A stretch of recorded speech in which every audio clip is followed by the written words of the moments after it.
And before we get started, I want to acknowledge the territories that we're on, that for thousands of years have been the traditional homes of the Huron-Wendat, the Seneca, the Mississaugas of the Credit, and today are the home to many different Indigenous peoples, indeed a thriving urban Indigenous population and set of communities who share their expertise, their knowledge, their wisdom, their practices with us extremely generously, for which I'm very, very thankful. I'm here really just to help get us started and to welcome Andrew Wesley, who is an elder in residence at First Nations House at the University of Toronto and has been for many years.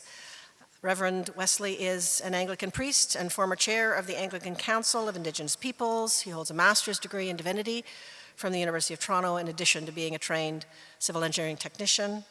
He's Cree from James Bay, has been an elder in residence here at the University of Toronto for many, many years, and does much work outside the university as well, of course, as a pastoral counselor for the Council of Fire Friendship Centre and a residential school survivor. Andrew is highly respected throughout campus and across Ontario, and he's very generously agreed to our invitation to get us started in a good way. Thank you so much, Andrew.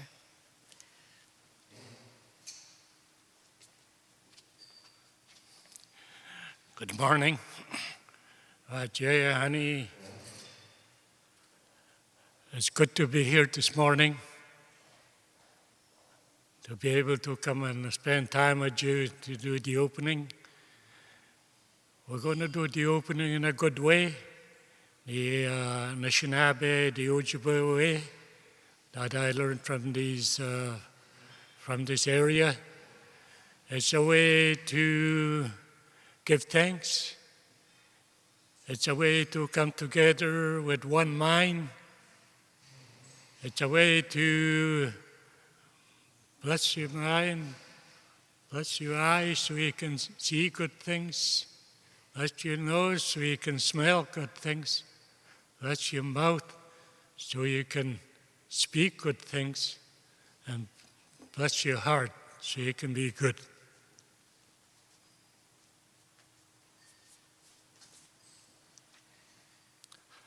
I'm just going to smudge from here that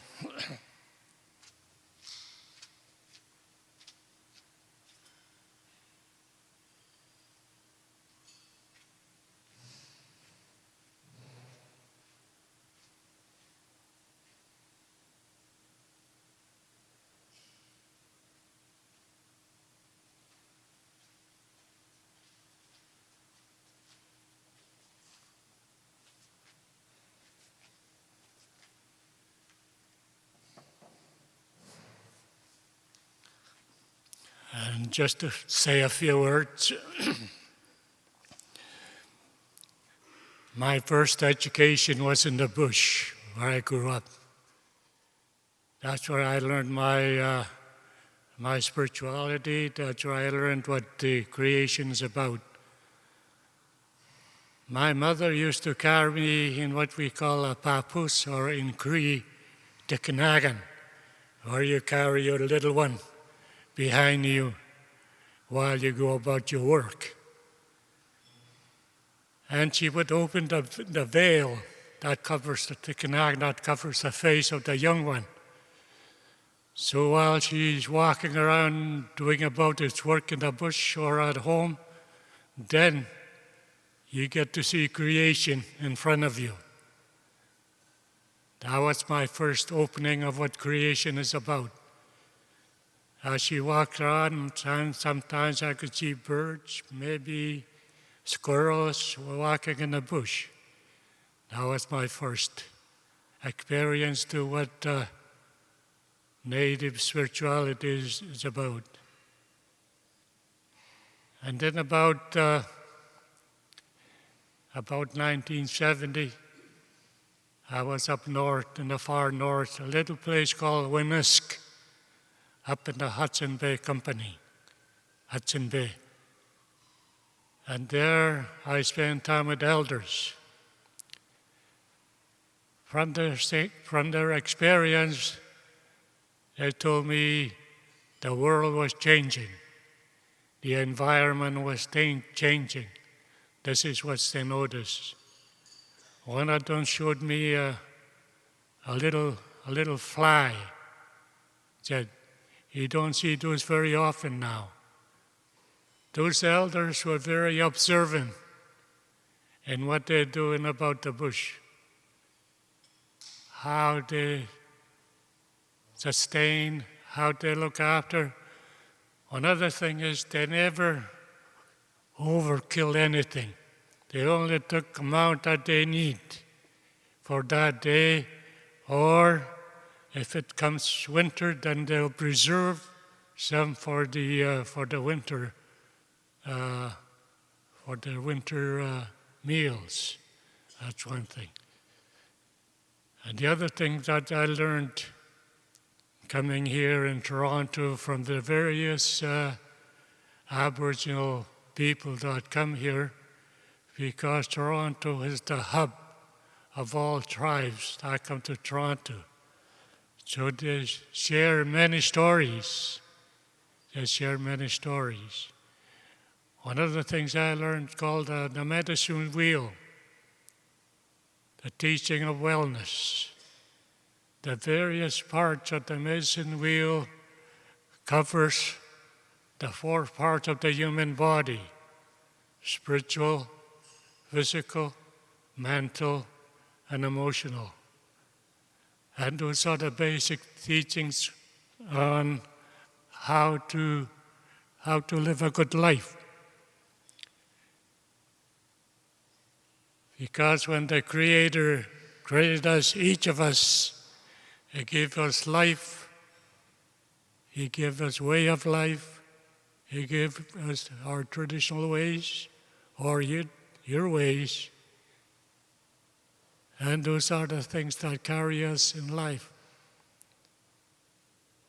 And because of those gifts that we're given, we're supposed to look after Mother Earth, you and I. That's our responsibility. We're accountable to what's happening in our world.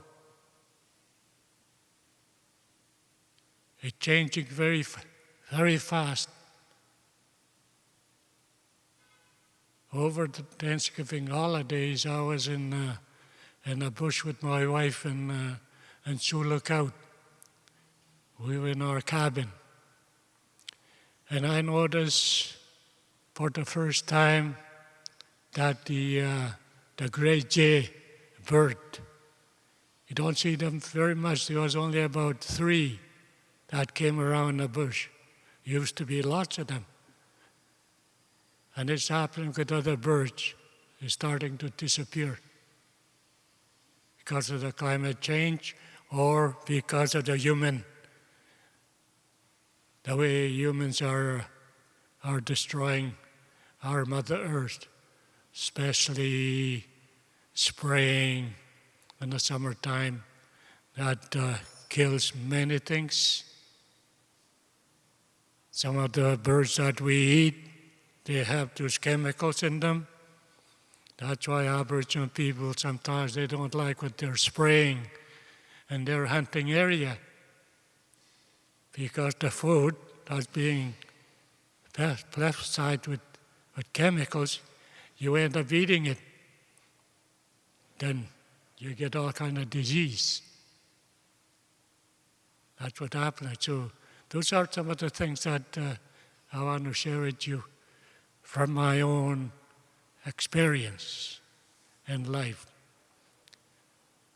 I am 80 years old now, so I saw many changes. The gift that I was given to live a long life. And those are the things I have to share. To look after our mother. At the same time, looking after us, especially the next generation. That's what I wanted to share with you this morning. And I give thanks for being allowed to speak to you. And I wish you the best in your gathering. Miigwech. Have a good day. Hi. Thank you so much, Reverend Wesley, for getting us started in such a wonderful way. with the knowledge, the expertise, and the wisdom that you have to share with us, which of course is not tangential to the work that we do, but is central. These are the forms of knowledge, the practices that people like me need to learn in order to challenge the issues that we're facing. So I'm stand between you and our amazing keynote speaker, so I will not spend too long. I just want to take a moment to say how exciting it is to welcome you here to our second annual symposium, Climate, Health, and Sustainable Care. This is such an important thing to do. It's an enormous amount of work for the team, but it really does play a crucial role in forging and strengthening connection and building networks. A big part of what we hope is accomplished here is people meet new people that they weren't aware of, or if they had met them, they'd met them in a Zoom screen, and now they have forged that connection and they can do more together. We're obviously also going to share knowledge, build knowledge. We're going to share practical issues. We're going to share issues, deep, challenging research approaches, as well as consider some of the policy challenges before us as we face really the policy crisis of climate change and much more than climate change. We have a very busy day. We have concurrent sessions. The information is around all over the place, so I hope you'll be able to organize yourself. I just want to say the posters I think the space is now available for people to set up their posters, so I realize that in the first break, that's when people will probably get the chance to do so. Lunch is here. We'll see you back here in the lunch unless you're attending the planetary lunch workshop, which is mostly by pre-registration, but there's still some space, and you would be grabbing your lunch and going up, and all of us will try and let those folks grab their lunch first so that they can get up to the workshop and eat as they explore planetary health issues with their food. So those are my preliminaries. Now I get to introduce Dr. Ojistoh Horn, who is a Bear Clan Mohawk Haudenosaunee family physician from Kahnawake and Akwesasne. Her mother's from Kahnawake, Quebec. Her father's from Akwesasne, which saddles the borders, these political borders created and imposed by colonial powers, the borders of Ontario, Quebec, and New York State.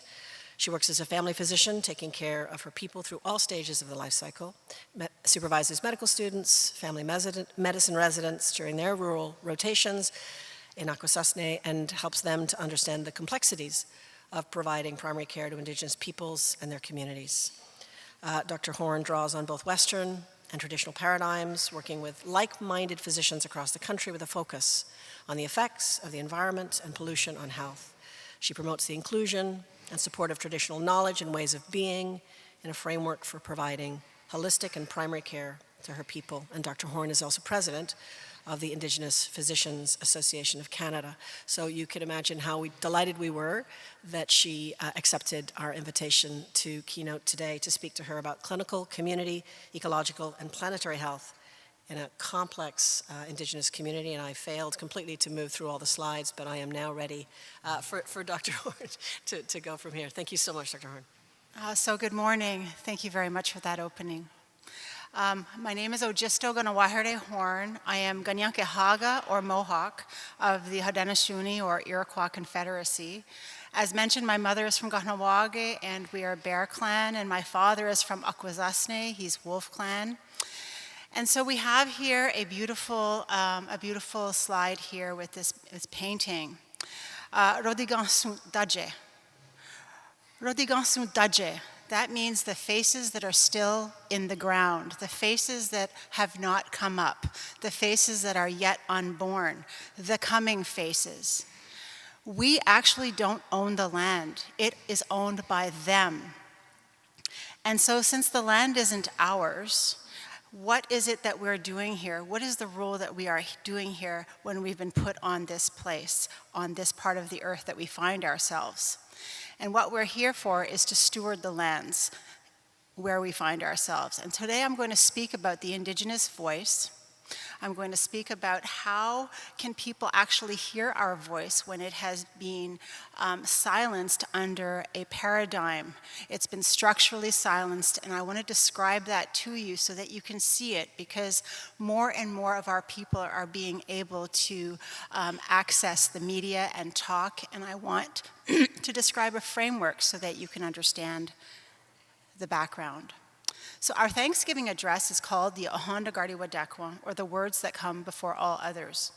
And so this acknowledgement is very important because actually it talks about stewardship. And so what does the word stewardship mean? It means that we are taking care of all the different parts of creation. We're taking all the parts that intermingle amongst each other on the land, the water, the air, that we share in a balanced way with all our human and non-human and plant relatives. And what we're doing as stewards is we are maintaining this great homeostasis, this great balance, this great peace, making sure that all elements of creation have the ability to carry out their own original instructions. So what do we mean when we say original instructions? It means that every single thing came into creation with its own job to do. And we may not know what that job is, but we cannot impede them from doing their job. For instance, the starlings in Europe are known to dance in the sky. These are murmurations. They mesmerize those who watch. But they have two rules. Fly as close as you can to the bird beside you, and always fly towards the middle. Okay, and so this is what you get, this beautiful dance. Why do they do that? I'm sure there are lots of reasons for that, but that was their original instruction given to them when they came here. We may not know what the instructions are. I mean, my son sent me this screenshot, and he said, hey, Mom, isn't this funny? Like, everything came. Look at Ahondagardiwadekwa in action with this little ant. It has this kind of round, flat head, and what his job, this particular ant, I don't know its gender, I'm sorry, what the ant's job is to create like a doorway. And so he said, everything in nature has its reason for being there. We don't know what it is, but as stewards of the earth, we are supposed to protect the spaces for them to do so. I don't have any financial disclosures. I do have a lot of professional relationships. I have been involved in a lot of different types of research. I have a master's degree before medical school in epidemiology and biostatistics from McGill University. I'm also on a number of committees with the Royal College, the Canadian Medical Association, and the College of Family Physicians of Canada. In particular, I'm on the Planetary Health Committee with the Royal College. I'm also sitting on boards of directors with CAPE, the Canadian Association of Physicians for the Environment. As mentioned, I'm the president of the Indigenous Physicians Association of Canada, and I sit on the board of directors with the Federation of Medical Women of Canada, and of course teach students from McGill, Ottawa, and Queen's medical schools. So I sit at the intersection of the Indigenous health, maternal child health, and planetary health, or the environment. But my real disclosures are where I come from. I am truly informed by the memories and the stories of my family and other people that I've come along to meet along the way. And we all come from these histories. For our people, there were different families that carried the songs and the ceremonies and the knowledge deep underground, away from the eyes of the police, the Indian agents, and the church. And my family was one of them. And so in my family, we have a profound history of midwives, a bone setter, those who knew the plant medicines, many people who spoke out with their bodies and with their minds to protect our lands against the colonial and contemporary tides of power and persuasion that we have witnessed. And so today I'd like to describe the concept of unceded lands and the stewardship of lands and her resources, to introduce the concept of how shareholder primacy creates externalities, recognize that Canada has recently reorganized the prioritization of rights, and describe two novel entities and their impacts on the health of the environment and Indigenous people. So these are two headlines from yesterday. The first, by Canadian Press, reads, First Nation files lawsuit demanding Aboriginal title over lands in Western Quebec. The second reads, Ontario and Quebecois First Nations sign historic agreement to unlock the Ring of Fire. So the first refers to the concept of Aboriginal lands going back to the Royal Proclamation of 1763, and the second describes the stewardship of lands as formulated in the British North American Act of 1867, which started Canada. And the last screenshot reads a cartoon of the Titanic heading towards a great big iceberg, but they're speaking, saying, "It's settled. We agree to replace the coal-powered engines with electric motors." And so I'll be talking about how we have to put our minds together and think of another paradigm besides capitalism and neo-capitalism, or we're not going to change the trajectory that we are in today. I was at a meeting over in Victoria, and James Stouch was up on the stage and describing his book. I wanted to describe this book to you because it's such an interesting idea that is very old. It's a very indigenous idea, but I was so happy to see that it's been, revived. We live in a very solutions-based world where we already have the solutions, and all of those issues that we don't feel pertinent to answer or to go towards that solution, we sort of push it aside. We see this in law, for instance, where you already have your predetermined outcome and you just go gun for it. And so this solutions-based approach actually doesn't look at all of the different issues. And so what he said is that if you took 1 hour and you were going to how would you divide it up if you had to make a decision? And he said the first 55 minutes should be talking about all the different parts of the problem. Inside, outside, upside down, backwards, forwards, all the different parts. And then when you are at 55 minutes, that's when you make your decision. And basically what he's saying is that we have to go back, we have to upend the way that we do things because we are not engaging all the voices that need to be heard to be able to make good decisions. And so Canadians are taught a colonial history that doesn't describe early relationship between settlers and Indigenous people and how they were codified into agreements such as wampum belts and the foundational legislation such as the Royal Proclamation of 1763. It's actually described in the legal parts of the Truth and Reconciliation recommendations. So the Royal Proclamation described how the land on Turtle Island belongs to the Indian people. And when you hear the phrase, we are on the unceded lands of the X, Y, or Z nation, it means that the land is still owned by that nation. It was never sold. So the Gaswanta, or the two-row wampum, is considered the grandfather of all treaties, and it was an agreement made before the Royal Proclamation in 1763 between the Haudenosaunee and the Dutch, and the principles of this wampum are found in subsequent treaties made between the French, the English, the Americans, and finally Canada. And the words associated with this belt are very important, and they are, "You say that you are our father, and I am your son. We say we will not be like father and son, but like brother." This wampum belt confirms our words, and these two rows will symbolize two paths traveling down the river of life together. One a birch bark canoe that will be for our people, and we will keep our ways of being, laws, governance structures, ceremonies, and culture in our vessel, and the Dutch will keep the same in their vessel.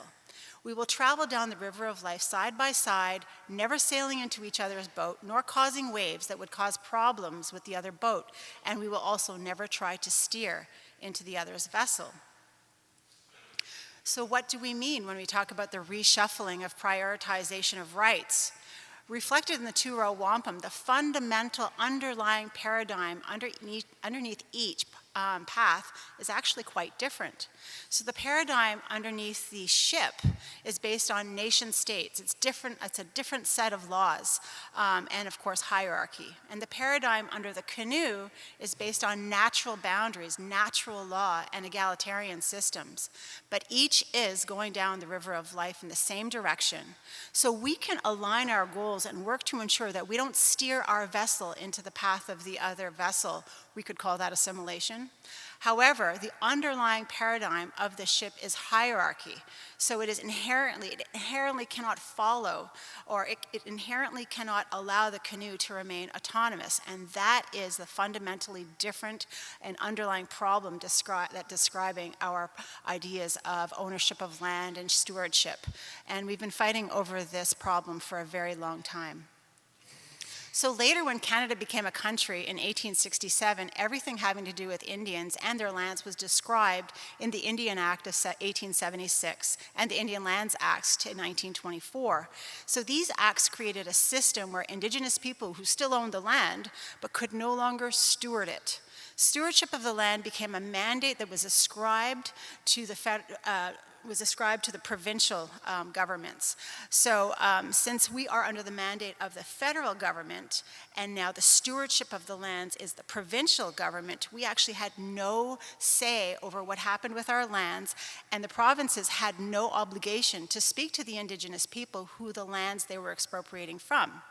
So Duncan Campbell Scott, a superintendent of the Department of Indian Affairs, was the architect of the Indian Lands Act as well as the Indian residential schools.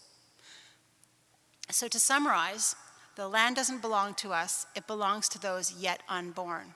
Our original instructions is to steward the lands that have been usurped, that has been usurped by the provinces. We don't have a voice as to how our lands are processed, and we don't benefit from the monies generated from the procuration of our natural resources, rendering us impoverished. Importantly, we have recognized for some time that the health of our mother is changing. And we've been trying to sound our concerns, and we're not listened to unless we go to the press or try to engender the moral vote of Canadians, or we block a road, and this hinders the movement of non-Indigenous people and the transportation of goods. So when we see the changing health of our lands, water and air, and non-human relatives, as well as the poor health of our people, we feel a profound sense of moral injury. This has, just like the elder said, happened on our watch. We were not able to carry out our original instructions. We are very sick, in part because of this moral injury. So what are the implications? The province and the companies, corporations, don't have an obligation to invest in Indigenous communities near their operations. And so they left industrial pollution in situ, far from the awareness of the general public. And this industrial effluent has been found incorporated in the wildfire soot, for example, that has traveled very, very far into distances into our lungs. The man camps also that were established were full of men who had money, were away from their families, and had time after work. Importantly, Indigenous communities do not have legal jurisdiction for the criminal actions of the men in these camps. So these all provided the conditions for profound sexual exploitation of those living near these camps, particularly the exploitation of Indigenous women. What safety guards are being put in place for the pollution, infrastructure, and workforce that industries will stress on remote areas of Canada? I was very happy to read, I think yesterday or the day before, Premier Doug Ford talking about a new agreement up north and talking about how they are going to invest in the infrastructure of these communities. This is what we've been talking about. There has been zero investment in our communities, and that is why our communities are so broken. Our communities were never designed for long-term habitation. And now everything is falling apart. We need infrastructure dollars so that we can continue to live and thrive and be able to retract instead of distract and start talking about the health of the earth and the planet. So shareholder primacy is a theory that started in the 1980s, and it claims that the purpose of a corporation is to generate money for shareholders. The absence of social responsibility embedded within the rules of corporate society does not advance the public interest.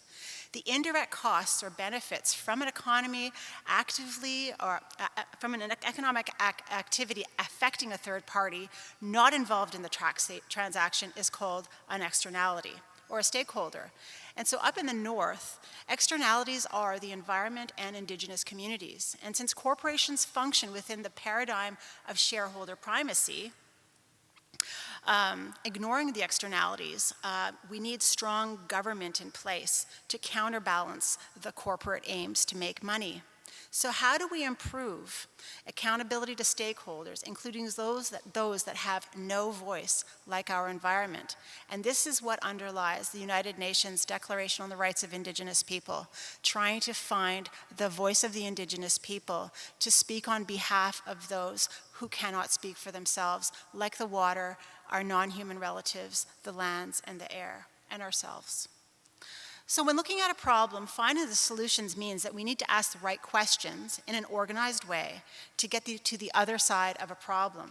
And so I've come up with this framework, I call it the stepping stones, in which you have to step on each stone to get to the other side of the problem. And so in this framework, there are 6 stones, and the first describes the underlying worldview of a society. And this worldview will structure how the society prioritizes rights.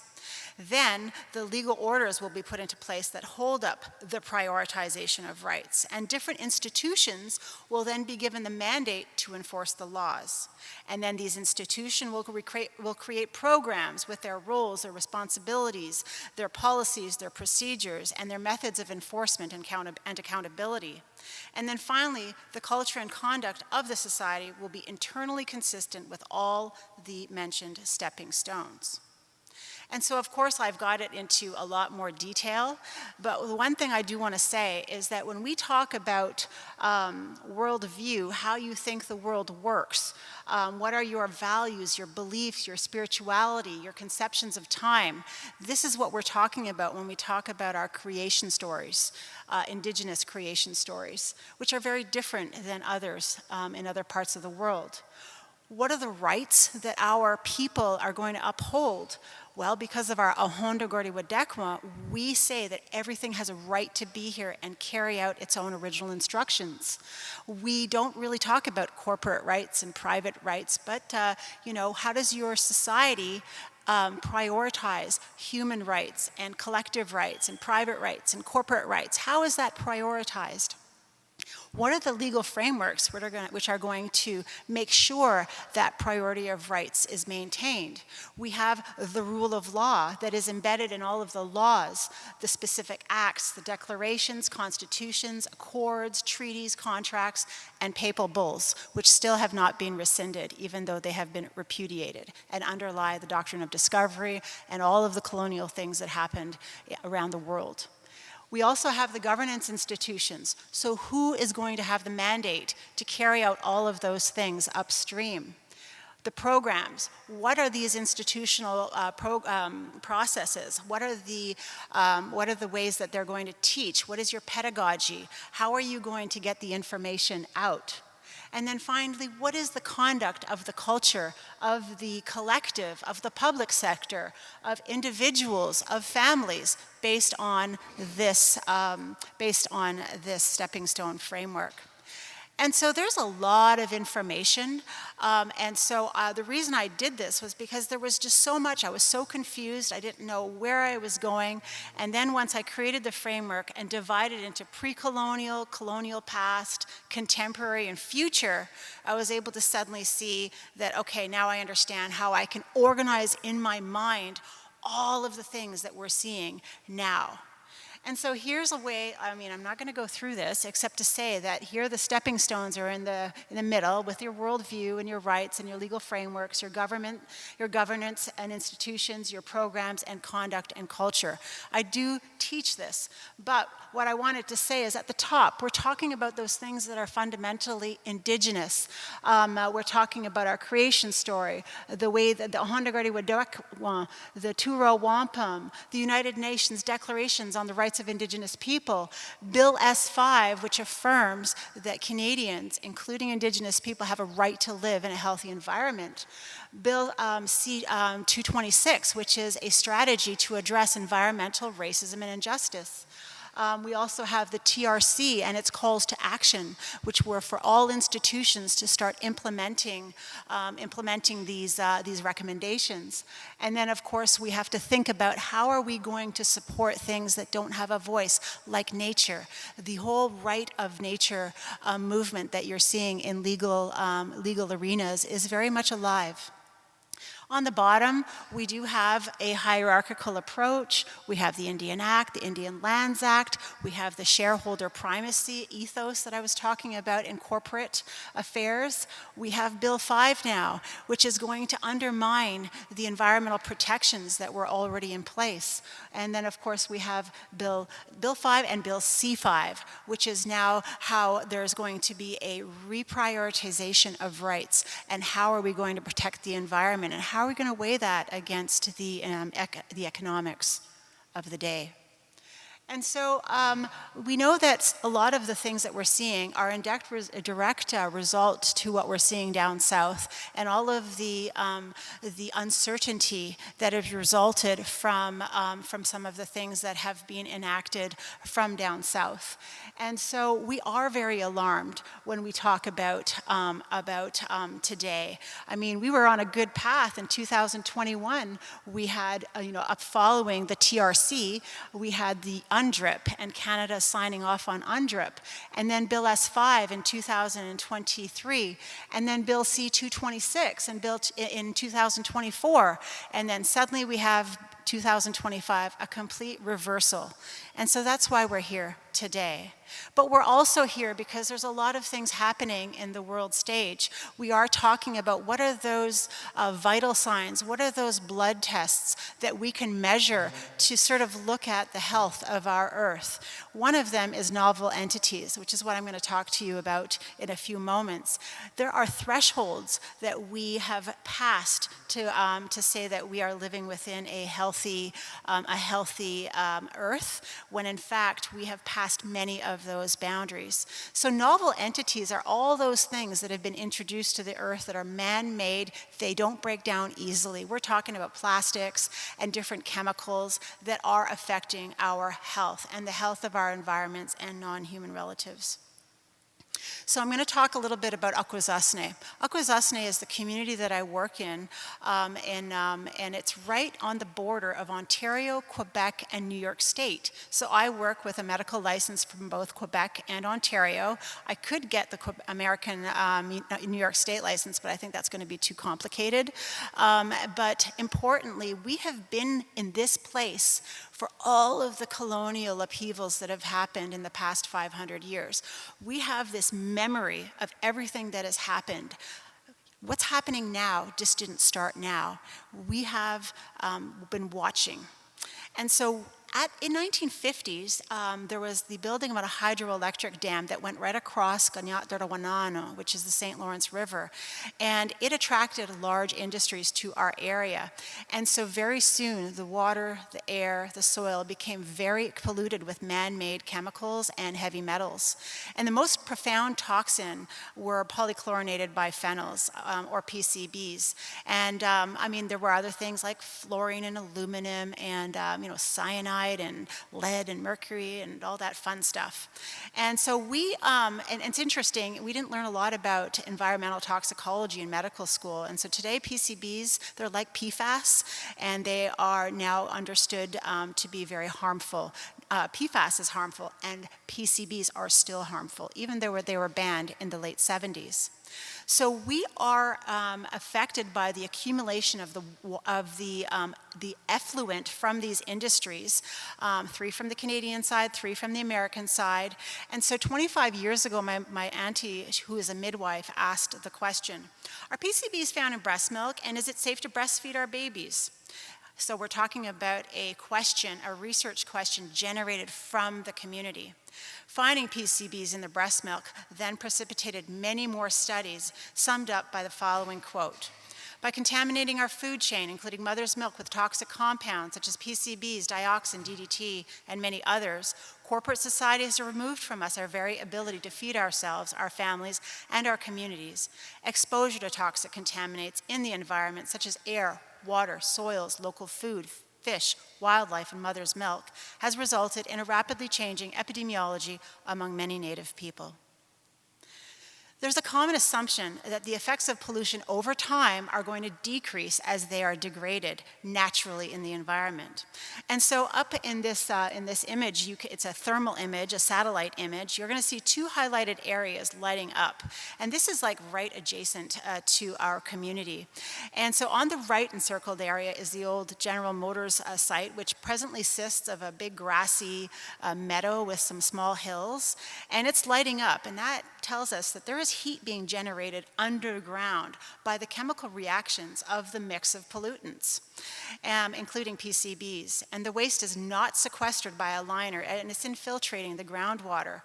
And the suction of the huge ships that pass right by this area are pulling these chemicals that are attached to sediments into the water, and I guess are affecting our community. On the left is an encircled area, and this is another area. It's a decommissioned aluminum plant that right now has been refurbished into a huge cryptocurrency computer server setup, one of these big data centers that we've been talking about recently in the news. And these computer centers generate a massive amount of heat. And there is anaerobic bacteria in the soil that's naturally decomposing, dechlorinating these polychlorinated biphenyls, and this degradation is being accelerated by the heat that's generated by the computer servers. What's concerning is that there was absolutely no discussion about this, and they recently got, they started in 2019, and in 2024, they got this huge environmental go-ahead to increase their works. So the environment and its effect on the pollution is, the effect of works on the pollution is absolutely not being discussed. And it's assumed that PCBs naturally degrade into lighter forms and they are less toxic, but this is not true. The lighter PCB molecule is volatile, it is airborne, they're carried by sediments in the wind. And furthermore, to prevent these computer servers from sort of melting down because of the intense heat that's generated, they blow these huge fans blowing the air on the servers. So they blow this contaminated air up and into the airspace.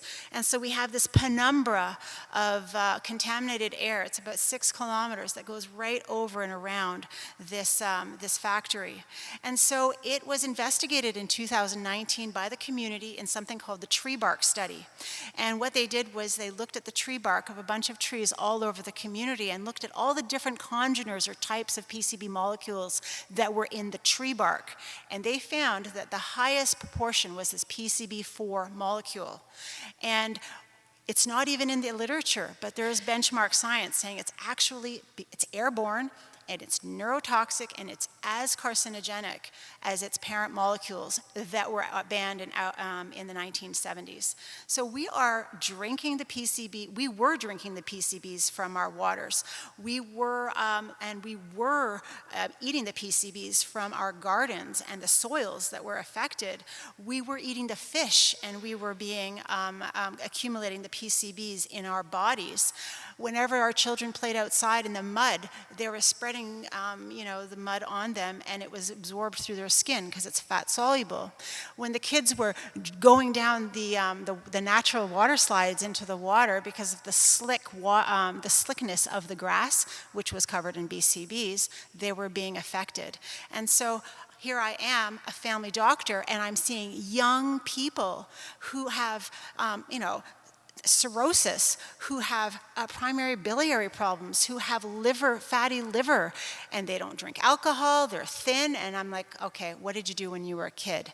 And then I'm finding out that it's this huge exposure to PCBs from the breast milk, from the fat that went into their bodies as they were developed, from being a child. It's in the brains, and we are seeing so many concerning manifestations of neurotoxicity and, of course, cancers in our community. I recently was part of a discussion with the Canadian Cancer Society's Lung Cancer Summit, because right now when you want to do screening for lung cancer, you have to talk about their smoking status.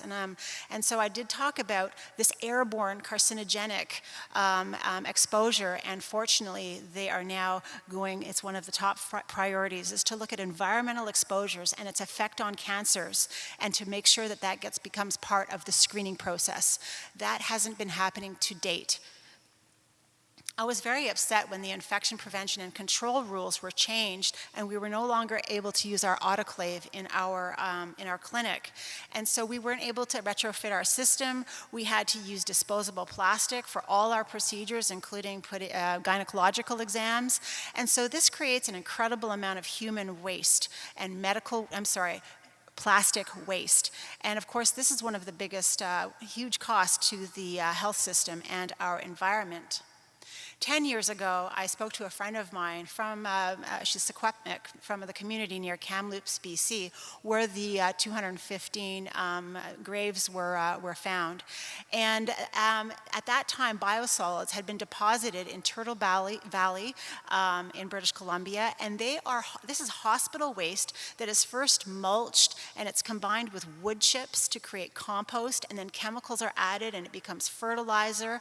It's a process, and there was very strong opposition by non-Indigenous residents in the area to stop the deposition of this fertilizer on their land, saying the contents weren't clearly identified, they would harm the drinking water and infect the underlying aquifer. But their injunction failed, and so when they retreated, the Indigenous folks stepped in. And so they expanded the discussion. They said, you know what, this is affecting the biosolids are affecting the health of the local turtles and other non-human life. They had a sacred fire, and they banned, of course, you're not allowed to bring alcohol or drugs to the vicinity of the fire, and they brought elders who were drawn to the area with young people, and they created this energy, and they were very lucky to stop the further dumping of these biosolids, this hospital waste that had been reclassified. And since then, nothing has grown on this area, suggesting there's formaldehyde in there.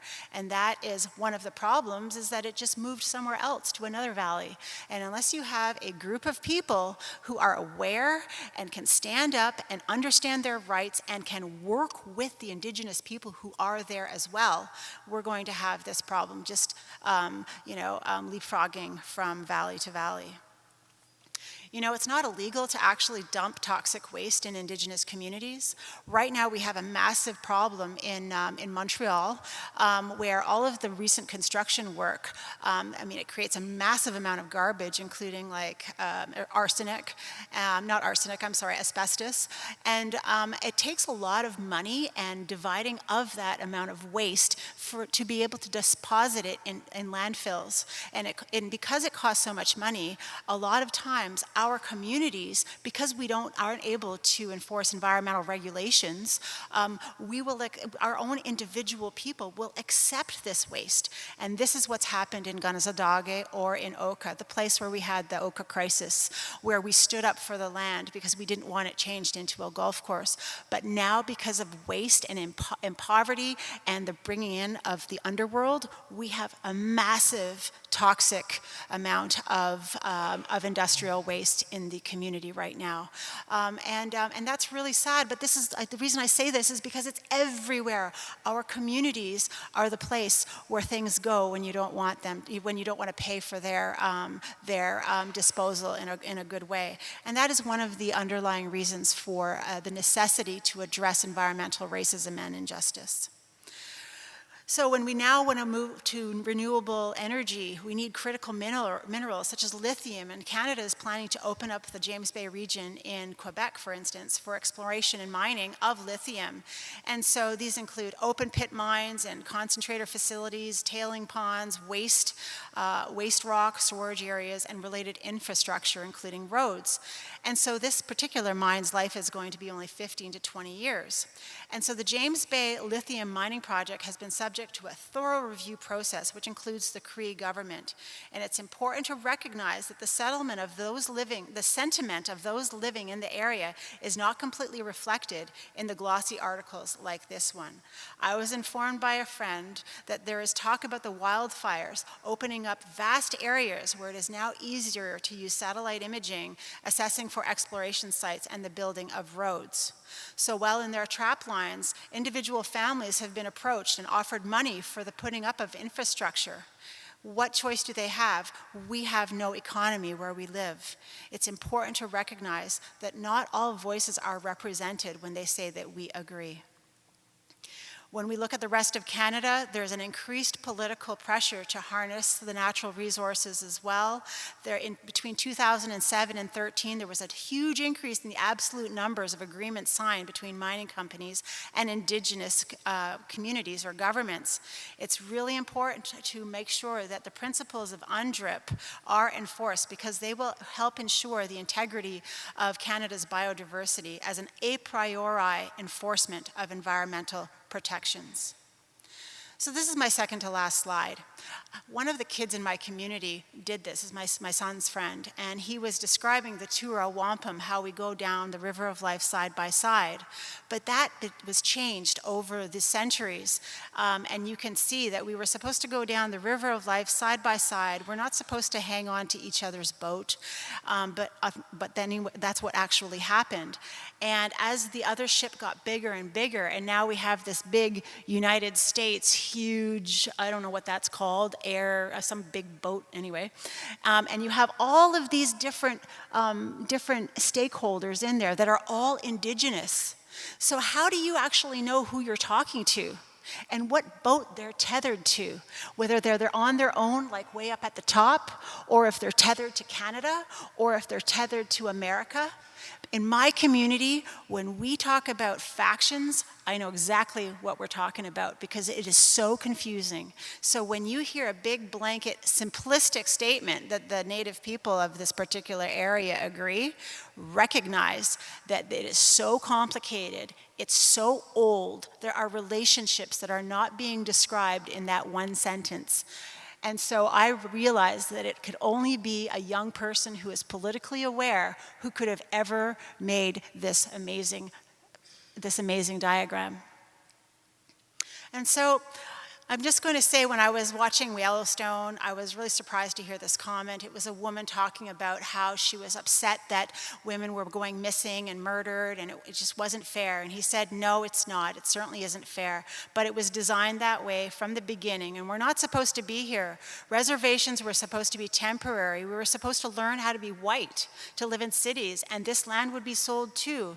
But we didn't learn to be white, wouldn't. And now here we are, and the government won't help because it doesn't want to. It wants us to die, it wants us gone because it wants the land, and that's all it's ever wanted. So these are the owners of the land. They're not us. And everything we do has to go to a future where they are going to be able to thrive. And we're actually not going to see the benefits of the work we're going to do. We're not going to see it. The way that we think has to be so long-term, medium, and short-term, and be comforted knowing that we're not going to actually see it. But our children, grandchildren, great-grandchildren will. It's really important that we think of another paradigm and make sure that we recognize that we are excluding voices and we need to include them. I thank you very much for your time today. One of the things that's been so powerful about this talk and other talks that I've heard you give is that you call attention to both historic pollution that's associated with old industries, as well as new pollution that's associated with, in many ways, the industries that addressing climate change is calling for the growth of, or certainly many movements within that. So renewables, electrification, and it's an enormous challenge that you really clearly call attention to.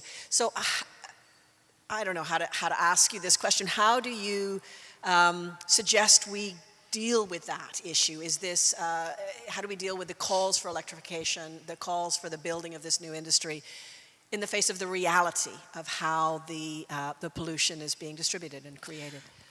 So I do think that it is really important that we pay attention to where the money is going when we are doing all of this. It's that shareholder primacy. It's that idea that it is, it's a legal imperative to make sure that shareholders make money. But to do that, you need strong government. So when government becomes more weaker, well then, who is really the steward of the land now? The stewards of the lands are actually the shareholders. They don't have an interest in the future. They're interested in making money now. And so what we have to do is become aware of it, and we have to advocate for stakeholders to be on those boards of directors and have a voice.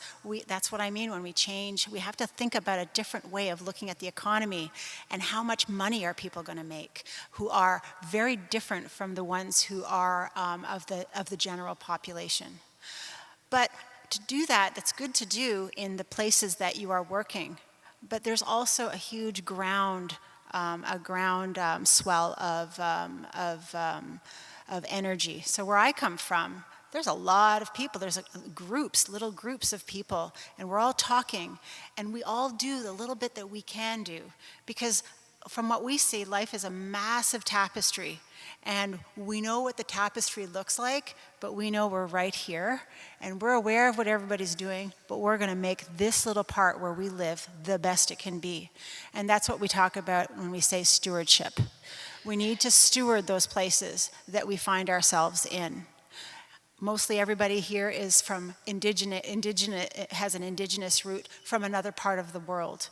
And you know, you left that part of the world and you're now here.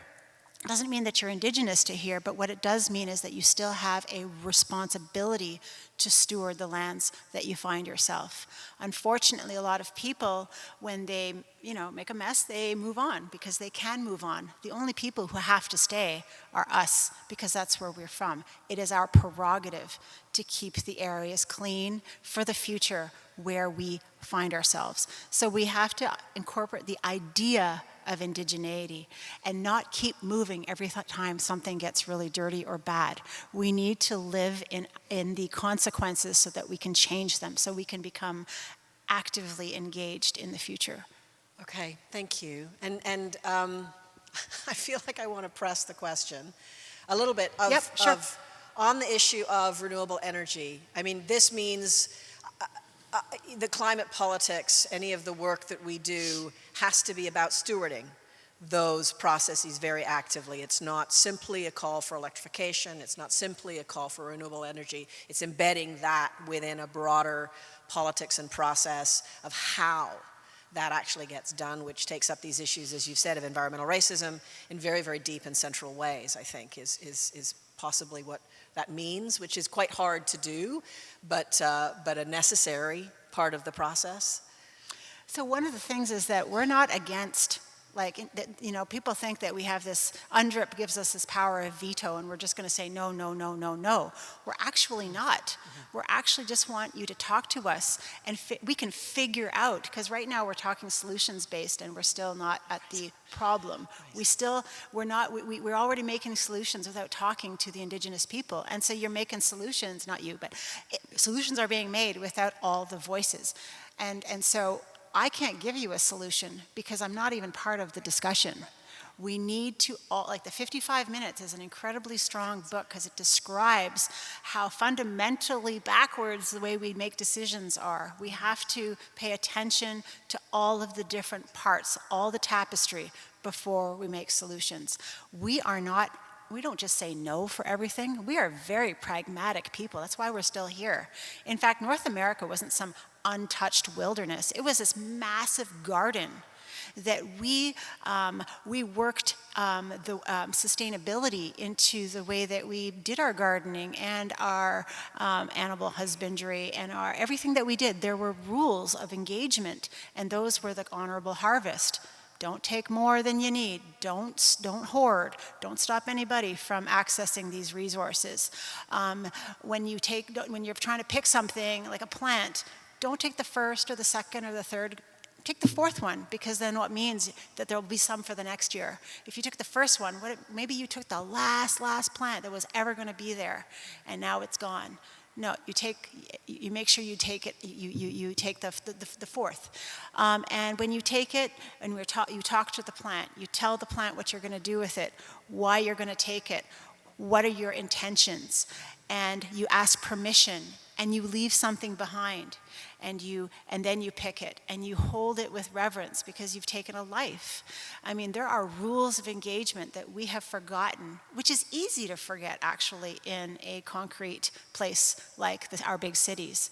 But it's important that we remember there are people who do remember that. And there are green spaces here where that still exists, where we can start remembering the earth. We need to be part of the discussion. We have been removed, and we have to be more problem-based and figure out all of the different voices and what they think before we come up with a solution. Right now, a lot of what we're talking about is solutions-based. Thank you for that correction. Yes, 55 minutes. That's a very nice metaphor to try and hold on to, as you say. people like me are tempted to get back to what's the solution. And as you say, it's really a set of principles and processes. Can I ask you, I'm still looking to see if there are questions, and I'm sure that people are still, it's tough to ask you questions, actually, Dr. Horn, because there's such deep issues that you're raising. Maybe I can ask you to just speak a bit more where you ended, which was, it's very moving, it's very challenging, and it's very hard, I think, to keep the energy, the enthusiasm, a sense of hope and optimism that is required.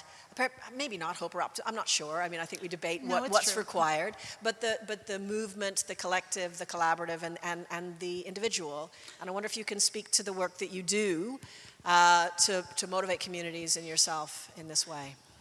So I'm very deeply aware and concerned and work towards having people understand what's going on. I feel that if you understand what's happening in Akwesasne, then you can actually look far and wide and understand what's happening everywhere. We have such a complex jurisdictional issue. We are very acutely aware of what's going down in the South because half our community is on the American side. We have all of these complex, intricate divisions in the community. We have this incredible burden of pollution. We have poverty. We have the haves and the have-nots. Right now, on my side, we're talking about the Quebec government and all the changes they're making to how they're going to support and not support and remunerate and not remunerate the physicians. There's so many things that are happening there. So how do you keep, how do you keep optimistic? Well, it's very important that when we talk about land-based and traditional-based healing, you will hear that Indigenous people want traditional-based healing. It's really important to recognize that there is a political statement when we say that we want to do land-based healing.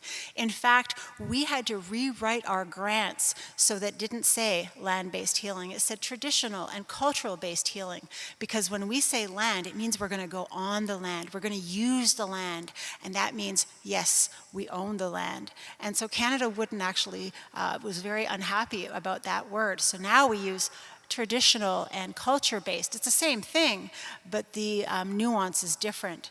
And so when we do land and culture-based healing, what we're doing are doing those things that remind us of who we are, our original instructions, and do those things that give us a sense of hope, meaning, purpose, and belonging. When you have that, then it is easy. You find your own people, and you can maintain optimism and hope.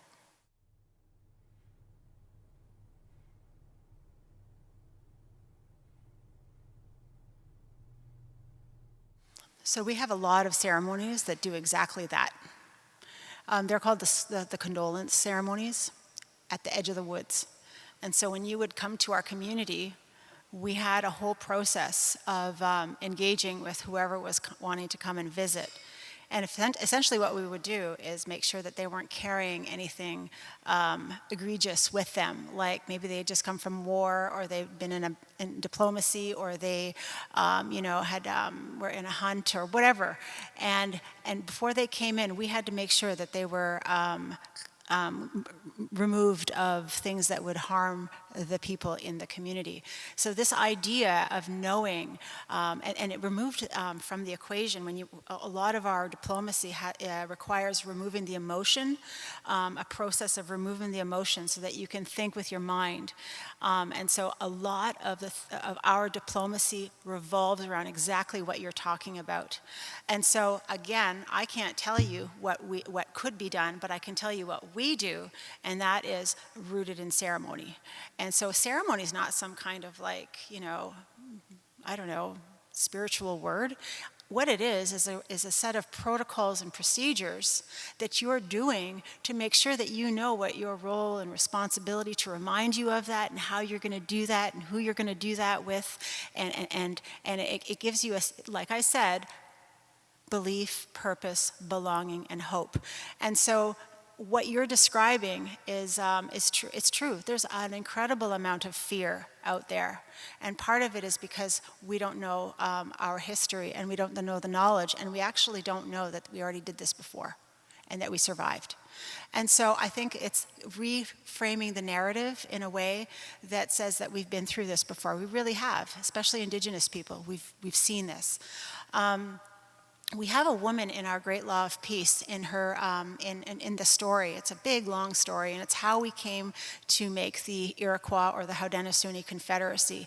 We were previously warring, we were beating each other up, we hated each other, and we had to come together to make this big confederacy. And actually, at the time of contact, there were about 29 different nations that were in the process of being part of this massive confederacy, like the original United Nations.